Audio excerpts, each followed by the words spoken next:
वन्दे नवघनश्यामम्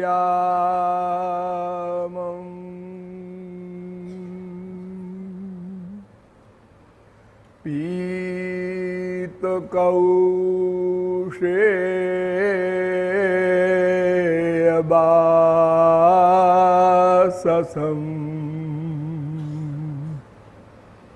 सानन्दं सुन्दरं शुद्धं श्रीकृष्णं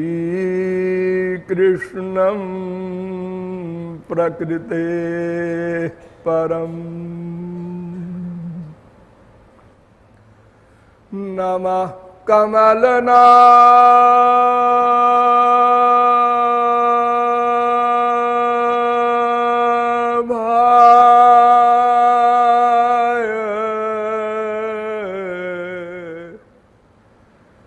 नमः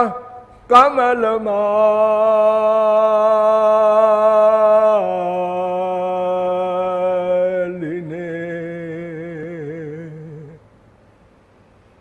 नमः कमलपादाय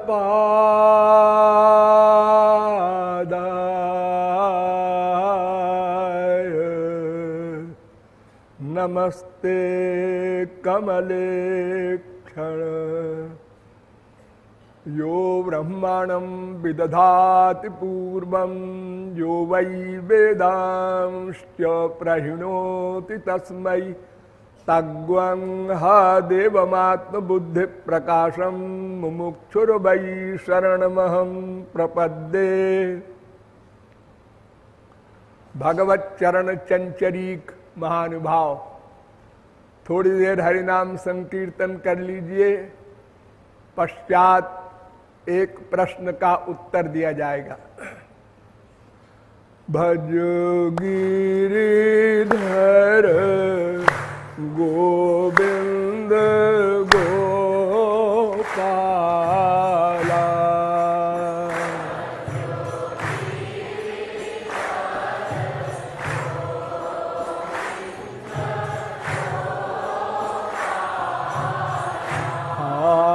भज गिरिधर गोविंद गोपाला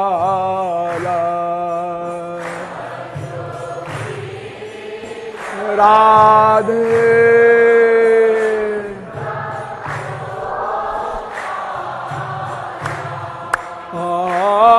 भज गिरिधर गोविंद गोपाला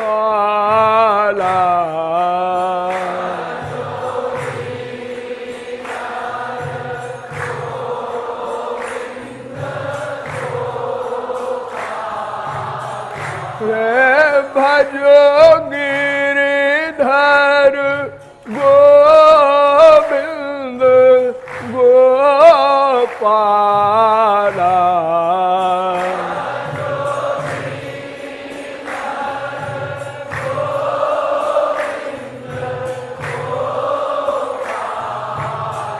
हरे भजो गिरिधर गोविंद गोपाला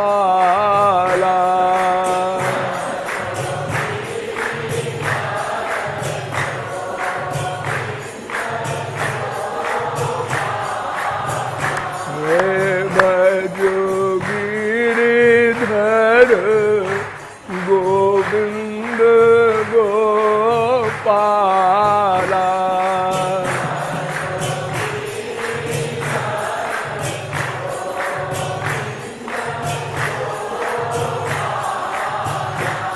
बोलिए लाडली लाल की।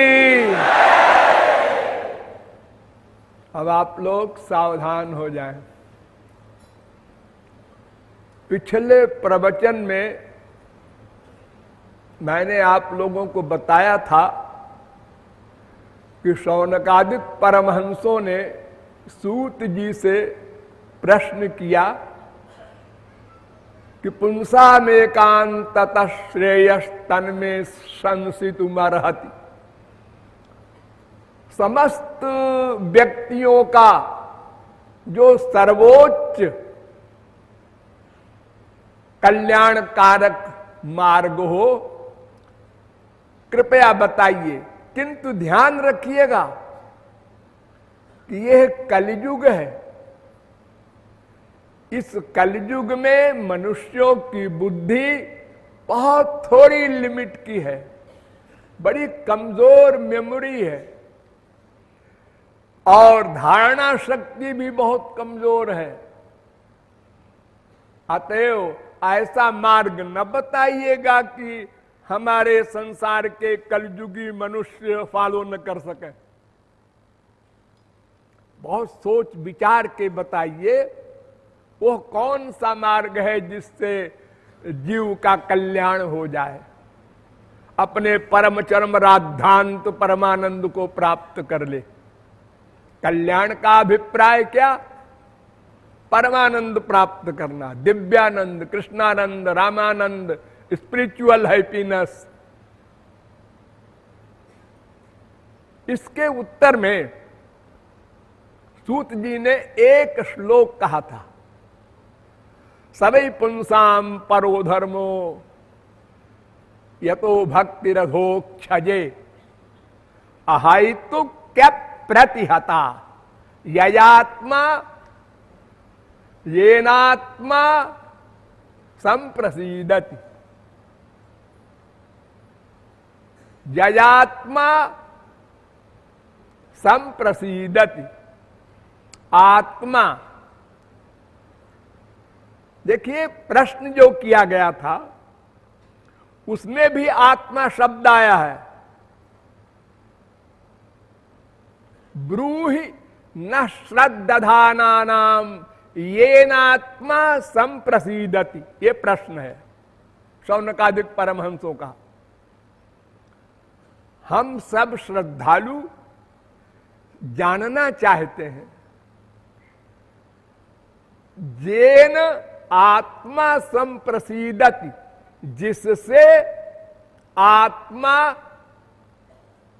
प्रसन्न हो। और उत्तर में भी इन्होंने कहा ययात्मा संप्रसीदति, जिस भक्ति से आत्मा प्रसन्न होती है। देखिए ऊपर के आत्मा शब्द का अर्थ है मन, अंतःकरण। शौनकादिक परमहंसों का प्रश्न है कि जिस मार्ग से अंतःकरण शुद्ध हो वो मार्ग बताइए। और वो मार्ग बता रहे हैं कि जिससे आत्मा प्रसन्न हो, माने परमात्मा प्रसन्न हो। आत्मा शब्द का अर्थ यहां पर परमात्मा है। ये शास्त्रों में, वेदों में किस शब्द का कहां पर क्या अर्थ है, इसको श्रोत्रिय ब्रह्मनिष्ठ महापुरुष ही समझ सकते हैं। शब्दार्थ करने पर, शब्दकोश लेके बैठने पर अर्थ नहीं हो सकता। तो उत्तर दे रहे हैं सूत जी कि सवै पुंसाम परो धर्मो। तो यहां कई साधकों ने हमसे उसी दिन पूछा था कि महाराज जी ये पर धर्म की व्याख्या डिटेल में कर दीजिए, ये पर धर्म क्या होता है? सवै पुंसाम परो धर्मो, सब जीवात्माओं का पर धर्म है क्या? भक्ति, यतो भक्ति अधोक्षजे। अधोक्षजे माने इंद्रियों से परे श्री कृष्ण। वो इंद्रिय मन बुद्धि से परे है ना। यतो वाचो निवर्तन्ते अप्राप्य मनसा सहा, वेद कह रहा है, गीता भी यही कह रही है। इंद्रियेभ्यः परार्थार्थेभ्यश्च परम मनः मनसस्तु परा बुद्धिर्बुद्धिरात्मा महान परा महता परम अव्यक्तोम अव्यक्तात् पुरुषात् परः पुरुषान्न परम किंचित सा काष्ठा सा परा गति, वेद कह रहा। इंद्रियाणि पराण्याहुरिंद्रियेभ्यः परम मनः मनसस्तु परा बुद्धिर जो बुद्धे परतस्तुषा, गीता भी यही कहती है। राम स्वरूप तुम्हार बचन अगोचर बुद्धि पर। जब बुद्धि से परे है तो इंद्रियों से परे तो है ही है। तभी तो वेद कहता है मां कोई मुझे नहीं जान सकता, न च तस्यास्ति वेत्ता तमाहुरग्रम पुरुषम महांतम। और गीता भी कहती है माम तो वेद न कश्चन, मुझे कोई नहीं जानता। क्योंकि राम अतर्क्य बुद्धि मन बानी, उसे कोई नहीं जान सकता। इसलिए अधोक्षज कहा, माने श्री कृष्ण की भक्ति ये पर धर्म है। लेकिन एक लेकिन लगा दिया, वो भक्ति अहेतु की हो प्लस अप्रतिहता हो, ये दो शर्त। अहेतु की भक्ति हो और अप्रतिहता हो, ये दो शर्तें पूरी करें तो ऐसी भक्ति से श्री कृष्ण प्रसन्न होते हैं। और जब प्रसन्न हो गए तो फिर सब लक्ष्य अपने आप हल हो गया। आत्यंतिक दुख निवृत्ति, आत्यंतिक परमानंद प्राप्ति, दोनों समस्याएं हल हो गई। यही दो समस्या तो है, सुखम में भूयात् दुखम में मा भूत। हमको आनंद मिले दुख ना मिले। तो एक शर्त पहली जो है उस पर विचार किया जाए, अहेतु की, माने हेतु रहित। हेतु माने रीजन, कारण, बिना कारण के भक्ति करें। जैसे हमारे संसार में बहुत भक्ति दिखाई पड़ रही है वर्तमान काल में। कोई वैष्णो देवी जाता है, कोई किसी मंदिर में जाता है, हनुमान जी के, दुर्गा जी के, तिरुपति मंदिर। क्या करने जाते हो? हेतु से जाते हैं, हेतु से, कामना लेके। हमें कष्ट है उसका निवारण हो जाए, ये भक्ति है ही नहीं। इसको भक्ति नहीं कहते, इसको कहते हैं नास्तिक बनने की साधना। तुम्हें शौक है नास्तिक बनने की, इसलिए तुम कामना लेके जाते हो देवी देवता के पास। क्यों? अगर कामना पूरी हो गई, जय हो जय हो, सच्ची देवी है, सच्चे देवता है। दूसरी बार कामना पूरी नहीं हुई, मुंह लटक गया। तीसरी बार फिर कामना नहीं पूरी हुई, है सब बकवास है रे, कहीं कुछ नहीं। कहां की वैष्णो देवी, कहां के तिरुपति, कहां के कौन।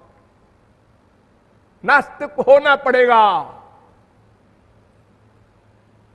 तो इसलिए पहले ही हिदायत कर दे रहे हैं सूत जी कि अहेतु की, कामना रहित।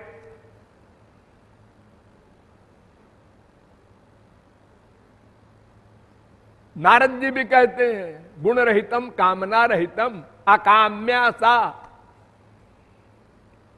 कामना नहीं करना, इसी कामना ने अनंत जन्म हमारे बिगाड़े। अन्यथा एक भगवत प्राप्ति नहीं, अनंत भगवत प्राप्ति कर लिए होते हम लोग। इतना भगवान नाम लिया हमने अनंत जन्मों में, किंतु कामना नहीं छोड़ा। कामना पूर्ति के लिए भक्ति की। वो पहला स्वरूप गलत हो गया। तो पर धर्म उसे कहते हैं जिसमें कामना ना हो, और अपर धर्म है उसका उल्टा, उसको भी समझ लो। अरे तुम ऐसा समझो कि 4 धर्म होते हैं कुल। चार धर्म के अंतर्गत विश्व के सब धर्म हैं। एक का नाम तामस धर्म, एक का नाम राजस धर्म, एक का नाम सात्विक धर्म और एक का नाम पर धर्म। तो सात्विक, राजस, तामस ये तीन माया के गुण हैं, इसलिए इन तीनों का नाम एक माइक धर्म यानी अपर धर्म, यानी फिजिकल धर्म, शारीरिक धर्म। ये आपका शरीर है ना, हाँ, इस शरीर में क्या धारण करना चाहिए उसका नाम शारीरिक धर्म। और इस शरीरी माने आत्मा, उसमें क्या धारण करना चाहिए उसका नाम आध्यात्मिक धर्म, पर धर्म, दिव्य धर्म, अनेक नाम। तो ये चार प्रकार के धर्म हैं। और धारण कौन करेगा? आंख, कान, नासिका, रसना, त्वचा, मन, बुद्धि, आत्मा कौन धारण करता है? धारण करने वाला केवल मन है, केवल मन। मन एव मनुष्याणाम कारणम बंध मोक्षयो ब्रह्म बिंदुपनिषद। चित्त में वही संसार तत्प्रयत्ने न शोधयेत मैत्रेयी उपनिषद। चेतः खल्वस्य, ये मन ही बंधन और मोक्ष का कारण है। धारण करने वाला मन, त्यागने वाला मन। इसलिए वैराग्य माने मन से त्याग, राग माने मन से अटैचमेंट। प्रत्येक वर्ग का वर्कर मन ही है, ये स्वर्ण अक्षरों में नोट कर लो। इंद्रियों का वर्क भगवान नोट नहीं करते, वो तो जीरो में गुणा है। जीरो गुणे जीरो बराबर जीरो, जीरो गुणे लाख बराबर जीरो, जीरो गुणे करोड़ बराबर जीरो।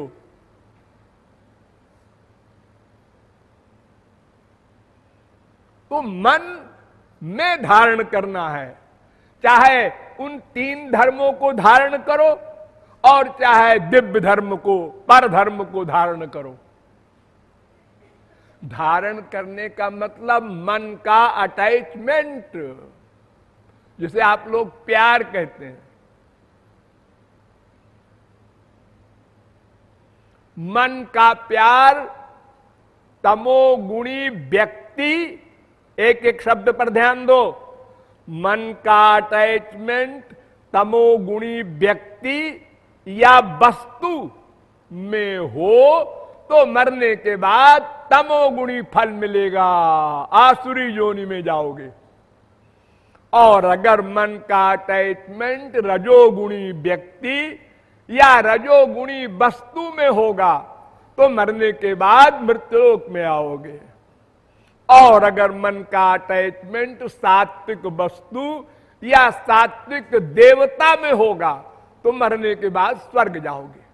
लेकिन ये सब नश्वर, सर्वत्र अशांति, टेंशन, काम, क्रोध, लोभ, मोह, मद, मात्सर्य, ईर्ष्या, द्वेष, पाखंड सर्वत्र ओतप्रोत है। तो ये चार चीजें धारण करने की हैं। ये चार में भी दो को समझो, एक भगवान, एक माया। ये तो माया के बच्चे हैं तीनों गुण जो है। अजामेकाम लोहित शुक्ल कृष्णाम, वेद कहता है। लाल रंग की माया रजोगुणी, सफेद रंग की माया सत्वगुणी, कृष्ण रंग की माया तमोगुणी। इन्हीं तीन माया के अंडर में रहने वाले लोग हैं और इन्हीं तीन गुणों वाली वस्तुएं हैं संसार में। अब देखिए, तमोगुणी व्यक्ति में मन का अटैचमेंट हो, वो व्यक्ति कैसा हो? कोई हो, बाप हो, मां हो, भाई हो, बहन हो, बीबी हो, पति हो, जिस व्यक्ति में अटैचमेंट हो वो व्यक्ति जिस गुण का है बस मरने के बाद उसी को प्राप्त हो जाओगे। वो गधा बनेगा, तुम गधे के बच्चे बनोगे।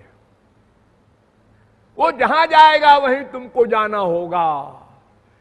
जानति देवव्रता देवान पितरीन जानति पितृव्रता भूतानि जानति भूतेज्या और मद भक्ता जानति माम अपि।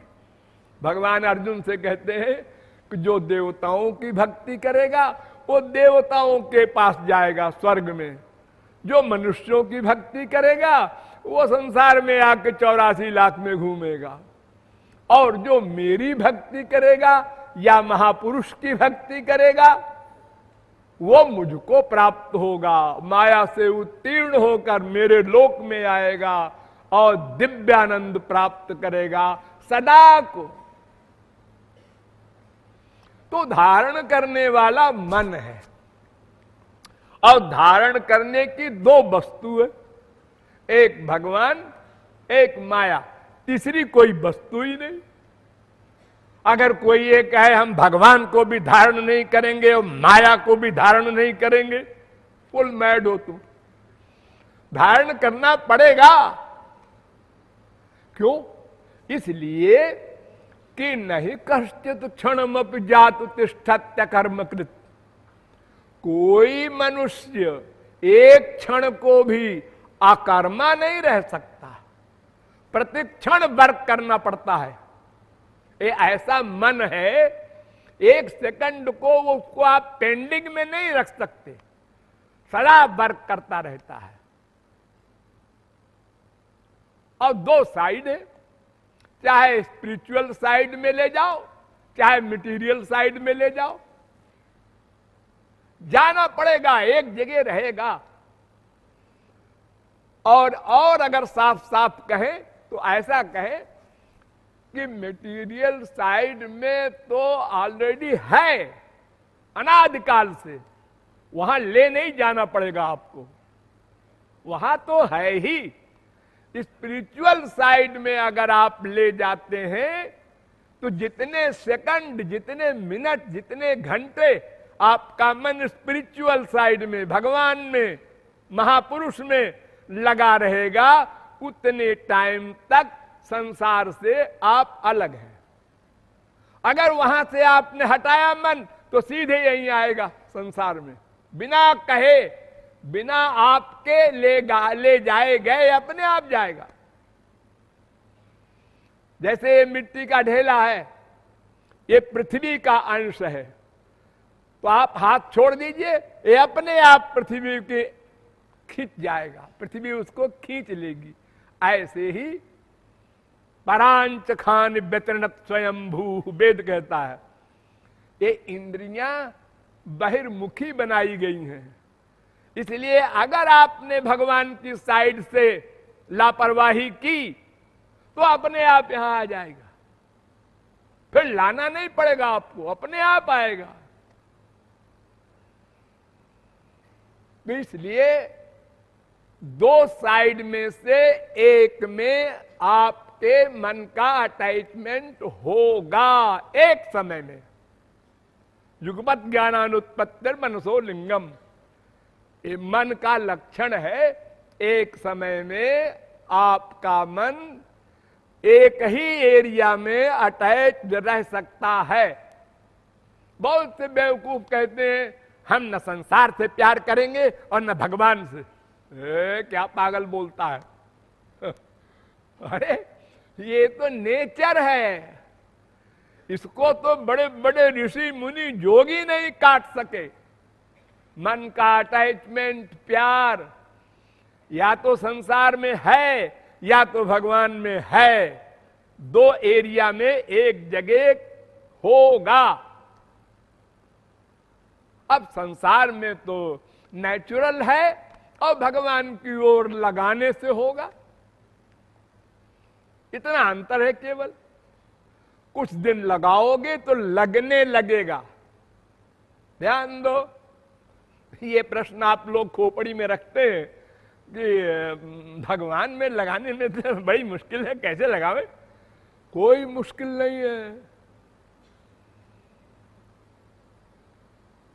देखो, एक लड़की जा रही है रोड पर, एक लड़के ने पीछे से उसकी चोटी पकड़ ली और हाय ऐसे कुछ बोल दिया।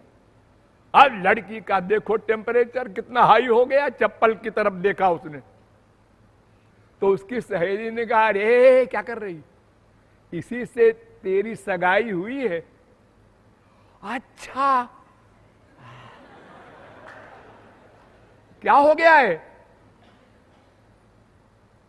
एक सेकंड में क्या हो गया? कहां चप्पल उठाने जा रही थी,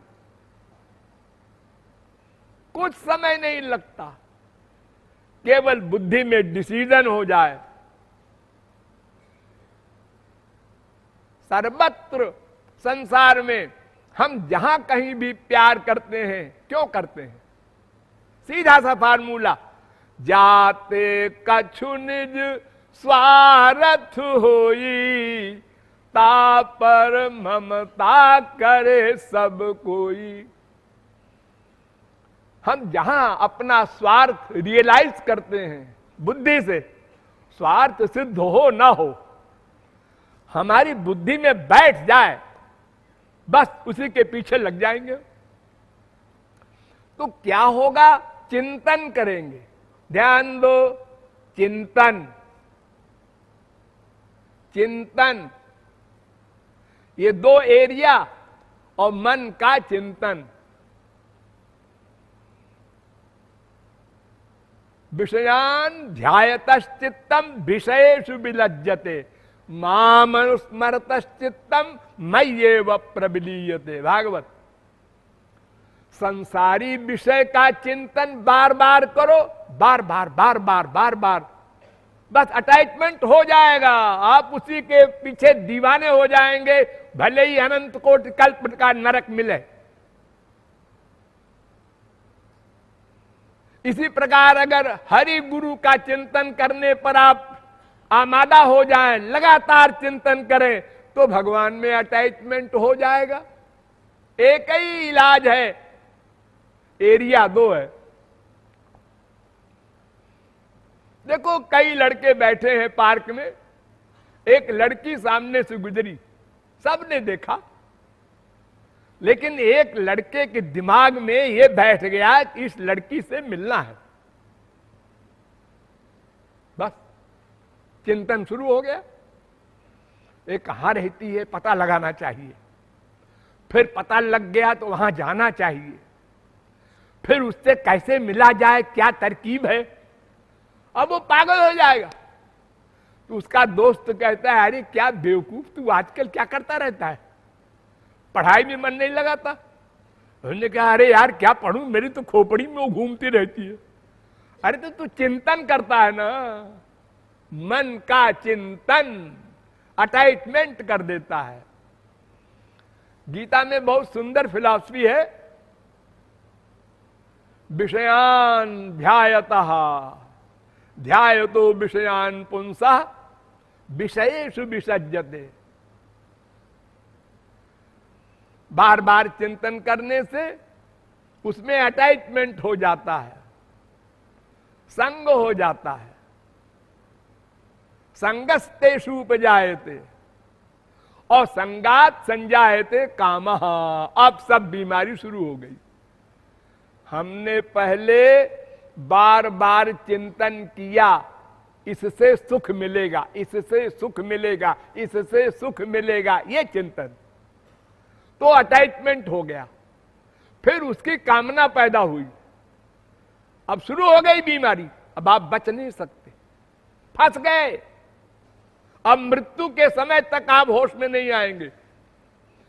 कामना पैदा हुई तो फिर स यथा कामो भवति तत्क्रतुर्भवति, यत् क्रतुर्भवति तत्कर्म कुरुते, यत् कर्म कुरुते तद अभिसंपद्यते। वेद कहता है, जैसी कामना आप बनाएंगे वैसे ही संकल्प करेंगे, वैसे ही कर्म करेंगे, वैसे ही बन जाएंगे तद्रूप। और कामना की पूर्ति हुई, हाँ सुख मिला, हाँ मिला मिला, फिर उसके बाद आगे कामना पैदा हो गई, फिर दुख मिला, और फिर दोबारा कामना पूरी हुई, आपकी तो नहीं हुई, तो फिर क्या हुआ, क्रोध आया। अरे दो में एक बात तो होगी, या तो कामना पूरी होगी या तो नहीं होगी। पूरी हुई लोभ आया, फिर प्लानिंग प्रैक्टिस, और अगर नहीं पूरी हुई तो क्रोध आया, और उसमें तन मन दोनों जले। तो मन का चिंतन ही सब कुछ है, ये वाक्य भी नोट कर लो। सर्वनाश करना हो तो, भगवत प्राप्ति करना हो तो केवल मन का चिंतन ही प्रमुख रीजन है। जब जब आपका पतन होता है, डेली होता है, आप लोग रीड नहीं कर पाते, अपने आप को रीड किया कीजिए, अध्ययन कीजिए। आज हमने एक गुस्सा क्यों किया, उसका चिंतन किया था। आज हमने ऐसा क्यों किया, उसका चिंतन किया था। सब जगह वही मन का चिंतन प्रमुख कारण है। इसी ने हमको बर्बाद किया अनादिकाल से। ऋषभ भगवान के अवतार, उनके सामने सिद्धियां आईं, अणिमा लघिमा गरिमा। उन्होंने कहा आपकी तारीफ, हम लोग सिद्धि हैं, यहां कैसे आई, आप के पास सेवा के लिए आए हैं। भाग,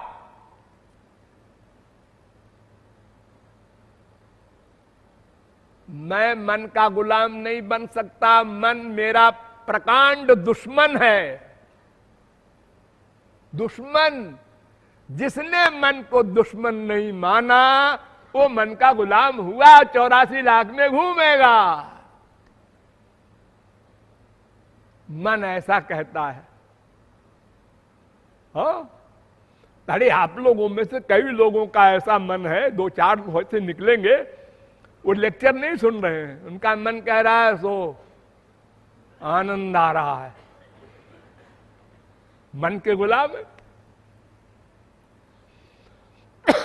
मन का शत्रु मनुष्य अगर अपने को मान ले तो मन की दास्ता बंद कर दे। मन कहेगा वो नहीं करेंगे, जो शास्त्र वेद और गुरु कहेगा वो करेंगे। मन तो वर्तमान काल का सुख चाहता है, भविष्य में चाहे नरक ही मिले, यूं कहता है। जब कोई गलत काम करता है तो बुद्धि कहती है भाई देखो था ऐसा कर रहे हो, इसका परिणाम तो खराब है। खराब है सही, हम तो यही करेंगे। ये लो, ऐसे ऐसे बुद्धिमान हमारे संसार में 99.9% है। आप सब लोग हैं इसी के एरिया के अंतर्गत। अकेले में बैठ कर सोचेंगे तो, लेकिन आपस में बात करेंगे तो यही कहेंगे हम तो ऐसे नहीं जी। क्यों जी, तुम ऐसे हो? नहीं जी, हम भी ऐसे नहीं है। ऐसे बोलोगे सब लोग। ये शत्रु है, मन शत्रु है, अनादिकाल का शत्रु है, एक जन्म का नहीं। ये माया का लड़का है, माया से बना है और माया का बना संसार है, इसलिए अपनी बिरादरी में भागता है। और आत्मा दिव्य है, वो भगवान का आनंद चाहता है, तो मन उधर जाना नहीं चाहता। अब जब आप गुरु के सिद्धांत पर चले शरणागत हो करके कि चलाओ, नहीं चलता, नहीं चलना पड़ेगा, तो मन बगावत नहीं कर सकता। जहां चलाएंगे आप उसको जाना पड़ेगा, बेमनी से जाए। देखिए आप लोग सवेरे जब घंटी बजती है, घंटी, तो कितनी मुश्किल में उठते हैं। है क्या घंटी बजा दिया, अच्छी नींद आ रही थी, लेकिन उठो, नहीं तो फिर ऐसा होगा, फिर वैसे महाराज जी के पास रिपोर्ट जाएगी, फिर वो पता नहीं खड़ा कर दें या कह दें बिस्तर बांधो, भाग जाओ अपने घर। इसलिए उठो। फिर थोड़ी देर होश में जब आ गए और थोड़ा नॉर्मल हो गए, अरे भाई ये तो अच्छा ही है, हमारे ही लाभ की बात है। लेकिन एक बार तो मन ने आपको घुमा दिया कि नींद में जो सुख मिल रहा है वो बहुत बढ़िया है, उसको और आगे बढ़ाने दो अभी। लेकिन बुद्धि के अनुसार आप मन को गवर्न करते हैं, ये आपको पावर है। दिन भर देखो, दिन भर स्त्रियां कपड़े को आंचल को यो यो यो करती रहती हैं, बोलती रहेंगी, लड़ती रहेंगी, कुछ भी करती रहेंगी, आंचल को यो यो उसको खोस नहीं सकती। हाँ, फैशन के खिलाफ है, लटकता रहे। पुरुष लोग अपनी टाई ठीक करते रहते हैं। हर समय सावधान हैं आप अपने इस गंदे शरीर के लिए, और आत्मा के लिए सावधान नहीं है। वहां मन के गुलाम हो जाते हैं, जो मन ने कहा वो करो। तो हेतु के बिना भक्ति करना ये पहली शर्त है, कारण रहित, कामना रहित। क्योंकि कामना करने का तो सिद्धांत आपने समझ लिया कि हम जो कामना करेंगे उसी का फल मिलेगा। भगवान तो फल देते हैं। अगर हम कामना करेंगे, हे भगवान हमको ये दे दो, वो दे दो, कुछ दे दो, तो ठीक है, भगवान दे देंगे वही। लेकिन उसका फल क्या होगा? दुख, अशांति, अतृप्ति, अपूर्णता, 84 लाख में घूमना। और फिर हमको मांगने की अकल भी तो नहीं है भगवान से। क्या कामना करनी चाहिए?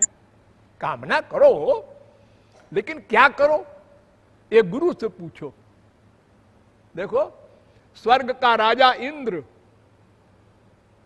जिसके लिए तमाम बड़े बड़े ऋषि मुनि योगी हवन देते हैं यज्ञ में, इदम इंद्राय नमः स्वाहा,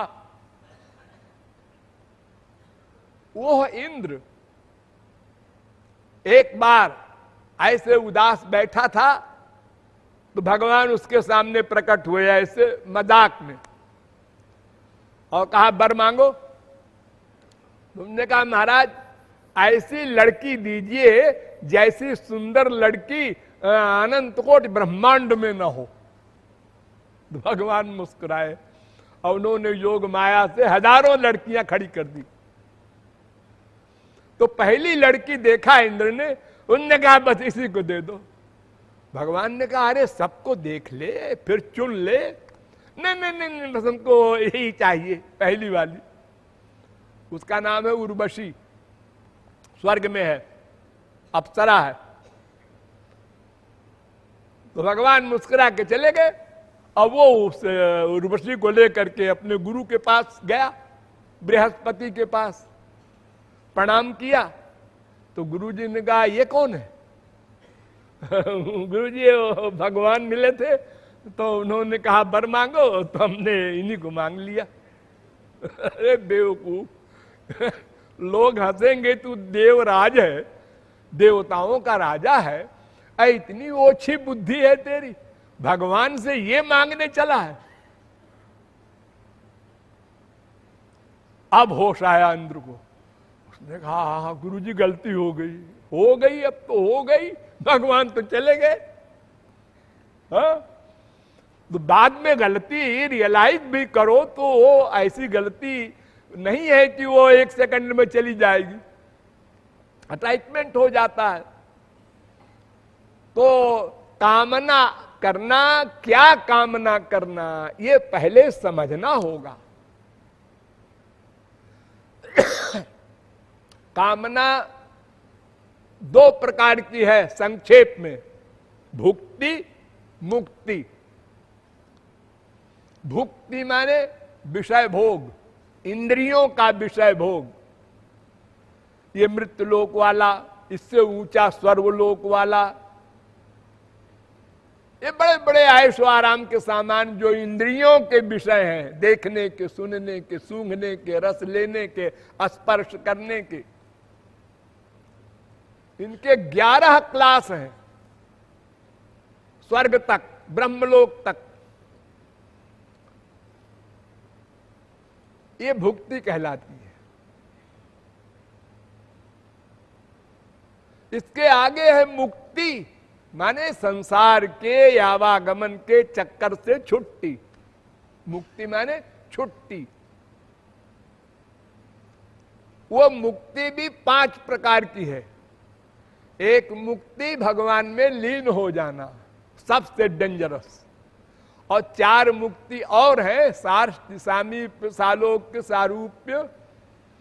वो वैकुंठ में भगवान विष्णु के यहां वे महापुरुष लोग रहते हैं, उनके शरीर है, मन है, बुद्धि है, और सगुण साकार भगवान को देखते हैं।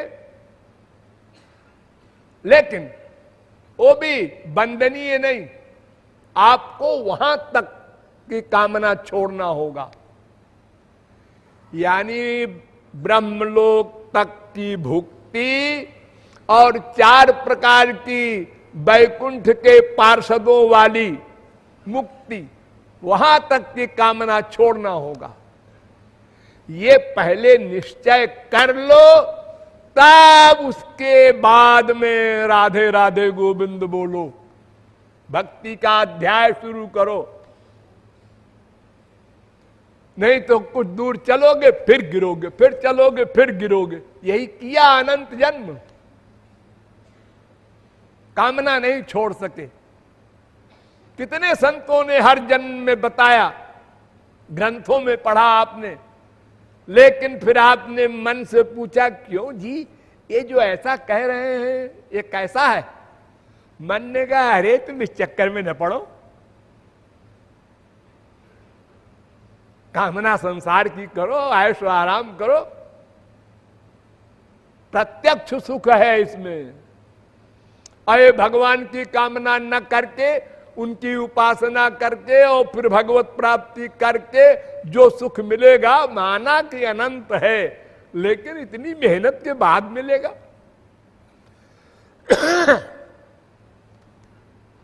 तत्काल जो चीज मिले वो अधिक इंपॉर्टेंट है। इसी को प्रेय कहते हैं। वेद में 2 मार्ग बताए गए, तयोः श्रेय आददानस्य साधु भवति और हीयते अर्थात यऊ प्रेयो वृणीते। जो श्रेय मार्ग को अपनाता है वो अनंत काल को आनंदमय हो जाता है, और जो प्रेय को अपनाता है वो अनंत काल तक दुखी रहता है। ये प्रेय है माइक धर्म, जो 3 गुण का धर्म मैंने बताया, सात्विक, राजस, तामस, इसको प्रेय कहते हैं। ये शरीर का धर्म है। और तरह से समझिए, हमारे वेदों में 2 प्रकार के धर्म का वर्णन है, एक परधर्म, एक अपर धर्म। तो अपर धर्म क्या है? वर्णाश्रम धर्म। वर्ण माने ब्राह्मण, क्षत्रिय, वैश्य, शूद्र, ये 4 वर्ण। और आश्रम माने ब्रह्मचर्य, गृहस्थ, वानप्रस्थ, संन्यास। तो वेद में ब्राह्मण ब्रह्मचारी हो उसके लिए ये नियम, ब्राह्मण गृहस्थ हो उसके लिए ये नियम, ब्राह्मण वानप्रस्थी हो उसके लिए ये नियम, ब्राह्मण सन्यासी हो उसके लिए ये नियम, इसी प्रकार क्षत्रिय, वैश्य, शूद्र सबके लिए बड़े लंबे लंबे नियम हैं। उनको समझना असंभव है एक लाइफ में, फिर करना तो और भी असंभव।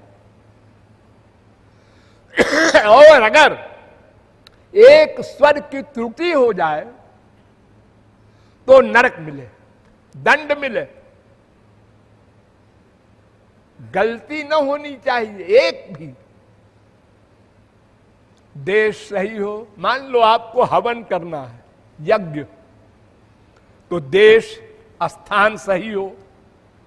अरे सही स्थान क्या है भाई, लिपोत तो बस ना ना, वो शास्त्र के अनुसार स्थान सही हो, और जिस समय यज्ञ करना है वो समय सही हो, और जिस सामान से यज्ञ करना है वो सामान सही हो, और जो यज्ञ करा रहा है वो आदमी सही हो, और जो मंत्र बोल रहा है वो मंत्र सही हो, और जो विधि कर रहा है वो विधि भी सही हो। ये षड्भी संपद्यते धर्म। और अगर सब सही हो तो आनंद मिलेगा, ना ना सपना भी नहीं, स्वर्ग मिलेगा।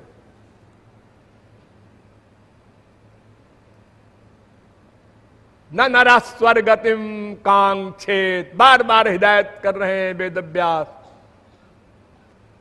स्वर्गणोपेत मिच्छन्ति, ये मानव देह चाहते हैं स्वर्ग वाले, तुम स्वर्ग चाहते हो। स्वर्गापवर्ग नरके स्वपितुल्यार्थ दर्शिनः, स्वर्ग हो नरक हो अथवा कैवल्य मोक्ष हो, सब बराबर, सब आद्यंतमंत एवैषाम लोका कर्म विनिर्मिता। स्वर्ग भी इसी प्रकार आदि अंत वाला है। एक दिन स्वर्ग में आप गए, हाँ, अब आपने इतना पुण्य किया है, हाँ, तो उसका फल आपको 100 वर्ष तक मिलेगा। अच्छा जी, तो 100 वर्ष तक आप स्वर्ग में रहिए। अच्छा जी, उसके बाद नीचे आपको भेज दिया जाएगा, कुत्ता बिल्ली गधा बना दिया जाएगा। अरे भैया नमस्कार, ऐसे स्वर्ग को पहले ही कुत्ता बिल्ली गधा बना दो तो ठीक है, हमको झेल लेंगे, और स्वर्ग के सुख भोगने के बाद कुत्ते बिल्ली गधे की योनियों में जाएंगे। हाँ, हीन तरम वाभिशंति, वेद कहता है, मानव देह भी नहीं मिलेगा और हीन योनियों में आप डाल दिए जाएंगे। तो ये जो अपर धर्म है, वर्णाश्रम धर्म, पहले तो समझना ही असंभव, फिर करना और असंभव। कोई कर भी ले तो स्वर्ग मिलेगा, उससे हमारा कोई लक्ष्य हल न होगा, यानी ना दुख निवृत्ति होगी ना आनंद प्राप्ति होगी। इसलिए अपर धर्म क्या है, अगर कोई पूछे तो कह दो कि जो पर धर्म ना हो वो अपर धर्म है। और जब फिर पूछे पर धर्म क्या है, तो उनसे कह दो श्री कृष्ण, उनका नाम, उनका रूप, उनका गुण, उनकी लीला, उनके धाम, उनके संत, इतने में मन का अटैचमेंट रहे तो वो पर धर्म है। बढ़िया परिभाषा। यानी मन इतने में किसी को धारण करे, भगवान, उनका नाम, उनका रूप, उनका गुण, उनकी लीला, उनके धाम, उनके संत, ये सब शुद्ध है। तो शुद्ध को धारण करने से मन शुद्ध हो जाएगा, और अशुद्ध को धारण करने से और अशुद्ध हो जाएगा। पहले ही से वो अनंत गुना अशुद्ध है, अनादिकाल का। तो इस प्रकार पर धर्म की परिभाषा सीधी सीधी ये है कि परब्रह्म श्री कृष्ण से संबंधी उनका नाम, रूप, लीला, गुण, धाम, संत में आपका मन कहीं भी अटैच्ड हो, किसी भाव से हो, मां के भाव से, बाप के भाव से, भाई के भाव से, पति के भाव से, काम के भाव से, क्रोध के भाव से, लोभ के भाव से, ईर्ष्या के भाव से। देखो ये पारस है, ये लोहा है, प्यार से छुआ दो सोना बनेगा, लड़ा दो गुस्से में तो भी सोना बनेगा। कोई जानकर अमृत पिए वो भी अमर होगा, कोई अनजाने में अमृत पी ले वो भी अमर होगा, कोई आग में जलने जाए सती होने वो भी जलेगी, किसी का हाथ पैर बांध के आग में डाल दो वो भी जलेगा। यानी वस्तु अपना फल देती है, भावना से कोई मतलब नहीं। इसलिए गोपियों ने श्री कृष्ण से प्यार किया काम भाव से, लेकिन भगवान श्री कृष्ण शुद्ध थे, वो शुद्ध हो गई, गोलोक गई। कंस ने दुश्मनी से किया, भय से किया, वो भी गोलोक गया। शिशुपाल ने शत्रुता से किया, वो भी गोलोक गया। यानी मन का अटैचमेंट होना चाहिए, चाहे जैसे हो। लेकिन ये लोग तो भगवान कृष्ण के अवतार के समय में थे, अब श्री कृष्ण इस समय नहीं है, तो दुश्मनी किससे करेगा कंस? कोई कंस पैदा भी हो जाए इसलिए शास्त्रों ने कहा अनुकूल भाव से प्यार करो। सर्वाभिलाषता शून्यम ज्ञान कर्माद्यनावृतम अनुकूल्येन कृष्णानुशीलनम भक्ति रुच्यते। अनुकूल भाव से करो, प्रतिकूल भाव से न करो, दुश्मनी से न करो, प्यार से करो। लेकिन किसी भी भाव से मन का अटैचमेंट हो जाने पर उस वस्तु का फल मिलेगा। आप लोग रोज देखते हैं, एक आदमी ने आत्महत्या कर लिया, क्या हुआ? जहर खा लिया। अच्छा, और एक आदमी को एक ने जहर दे दिया, वो भी मर गया। जहर अपना काम करेगा। जिस पर्सनैलिटी से प्यार करोगे उसका फल मिलेगा तुमको। वो चाहे तामस हो, चाहे राजस हो, चाहे सात्विक हो, चाहे गुणातीत दिव्य हो। तो अहेतु की भक्ति होनी चाहिए, उसमें कभी डाउन नहीं होगा, वो गिरेगा नहीं, झुकेगा नहीं, सीधा चला जाएगा।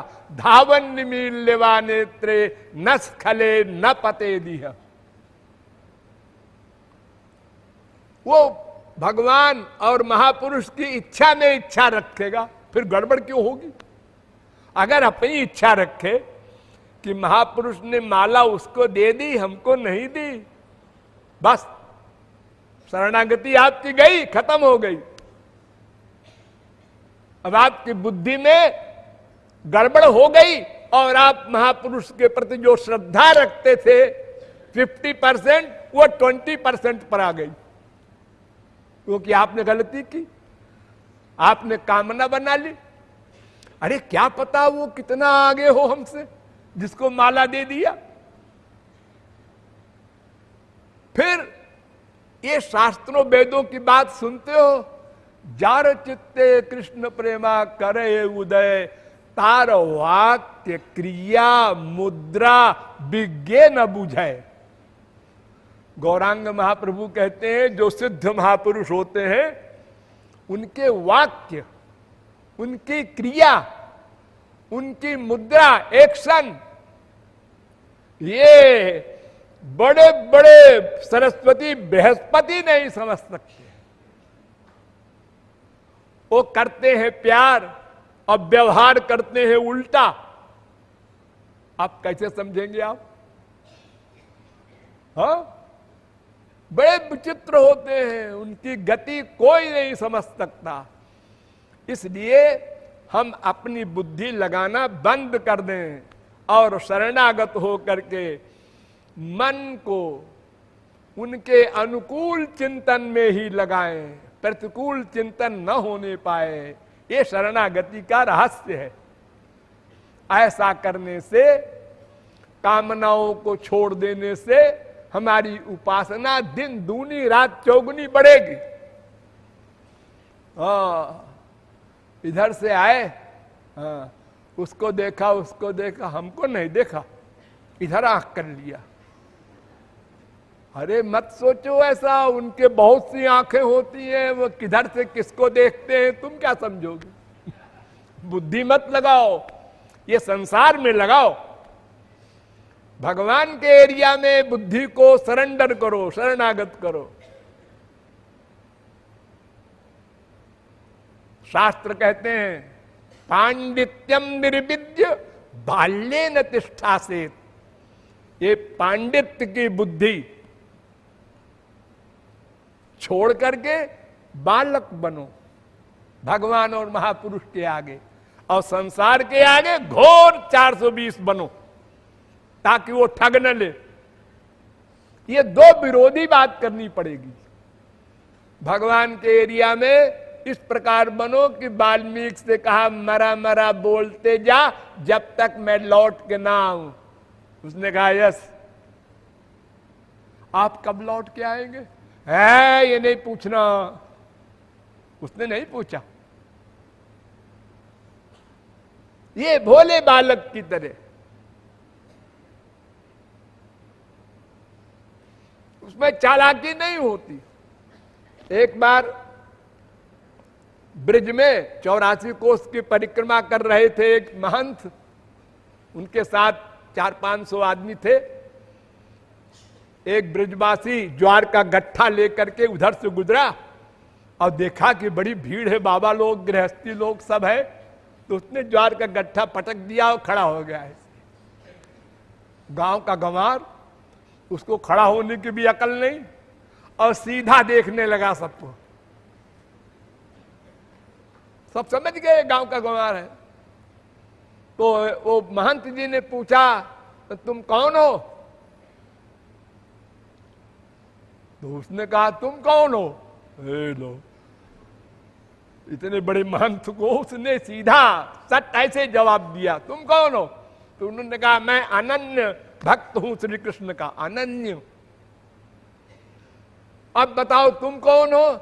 मैं श्री कृष्ण का फनन्य भक्त हूं। फनन्य, ये शब्द तो कभी सुना नहीं महंत ने। तो उसने कहा फनन्य क्या होता है? तो उसने कहा अनन्य क्या होता है? तो महंत जी ने कहा अनन्य माने जो दुर्गा देवी देवता और तमाम जयंती मंगला काली भद्रकाली तमाम देवी देवताओं की भक्ति न करे, केवल श्री कृष्ण की भक्ति करे, वो अनन्य है। अब तुम बताओ फनन्य किसे कहते हैं? तो उसने कहा जो ये तुम देवी देवता के नाम ले रहे हो इनका नाम भी न जानता हो, केवल कन्हैया को जानता हो, वो फनन्य है। ये भोलापन, ये भोलापन आप लोगों को पहले दिया था भगवान ने जब आप लोग पैदा हुए थे, लेकिन ये किताबें पढ़ पढ़ के और लोगों को देख देख कर 420 इकट्ठा कर लिया आपने अनेक प्रकार की, और इतना गड़बड़ हो गया है आपका खोपड़ा कि भगवान भी आवे तो ये कौन है? ये श्री कृष्ण है। अच्छा ये कौन है? भगवान है। ये लड़कियों के पीछे भागता फिरता है, भगवान है। क्या तुम्हारी भी बुद्धि भ्रष्ट हुई है? तुम पढ़े लिखे हो के ऐसी बातें करते हो? ऐसा कहीं भगवान होता है? ये कौन है? राम। ये कौन है? भगवान है। अच्छा, अपनी स्त्री के लिए तो ये पेड़ से पूछ रहे हैं मेरी स्त्री तुम्हारी नीचे से गई है क्या? ऐसे होते हैं भगवान। उस समय हम लोगों ने उन लोगों के लिए ये कमेंट्री की, और जब वो चले गए तो हरे राम राम राम हरे हरे ऐसा करते हैं। ये हाल है हमारा। तो शास्त्र वेद कहते हैं बाल्ये न तिष्ठा से, तुम जहां से चले थे पैदा होने के समय से वहीं पर फिर जाओ, वहीं पहुंचना है, भोला बन जाना है। देखो हमारे देश में तमाम लाखों करोड़ों लोग भोग लगाते हैं, मंदिरों में नहीं, ऐसे भी अपने घर में थाली आई खाने, आंख बंद कर लिया, थोड़ा सा पानी यो किया और थोड़ी देर आंख बंद किया और फिर खोला और फिर खाने लगे। जब आपने आंख बंद किया तो आपने क्या सोचा? सोचा वोचा कुछ नहीं, ऐसा करते हैं हमारे बाप दादे, हमने भी किया। भोग लगाते हैं, भोग लगाते हैं माने क्या कि ठाकुर जी खाएं तो उनका जूठन हम खाएं। अच्छा अच्छा, तो क्यों जी? जब आपने आंख खोला तो देखा ठाकुर जी ने किधर खाया है? ये तो कभी नहीं देखा। तो फिर इसका मतलब ये कि आपका 100% ये फेत है कि ठाकुर जी खाए वाएंगे नहीं, आंख मूंद लो, ऐसे पानी कर दो फिर खाने लगो। ये कहां गया भोलापन, छिन गया। तो ठाकुर जी और महापुरुष इसके आगे शुद्ध हृदय शरणागत मन बुद्धि रखना होगा। और संसार में खूब चालाक बनो, कोई गर्दन काट के दे दे तो भी समझ लो कोई स्वार्थ है। बिना स्वार्थ के संसार में कोई किसी की ओर निगाह उठा के नहीं देख सकता। ये अकाट्य सिद्धांत। इसलिए दो विरोधी एरिया है और दो विरोधी व्यवहार करना है आपको संसार में। परम चतुर और ईश्वरीय क्षेत्र में परम भोले। कंप्लीट सरेंडर उसे ही कहते हैं। डॉक्टर ने कहा है दवा 2 बूंद खा लेना, पी लेना 1 चम्मच पानी में। 2 बूंद, ये 6 फुट का शरीर 2 बूंद? डॉक्टर का भी दिमाग खराब है। हम तो पूरी शीशी पिएंगे। मरो पियो। तो शरणागत का मतलब है गुरु की बुद्धि में बुद्धि जोड़ दे, लेकिन मगर किंतु परंतु चूंकि ये न लगावे, उसको शरणागति कहते हैं। तो वो परधर्म हमको भगवान की प्राप्ति करा देगा। तो एक शर्त मैंने आपको बताई, अहेतुकी। ये सबसे इंपॉर्टेंट है भक्ति मार्ग में। कोई कामना न कीजिए, देना देना सीखिए, लेना मत सोचिए।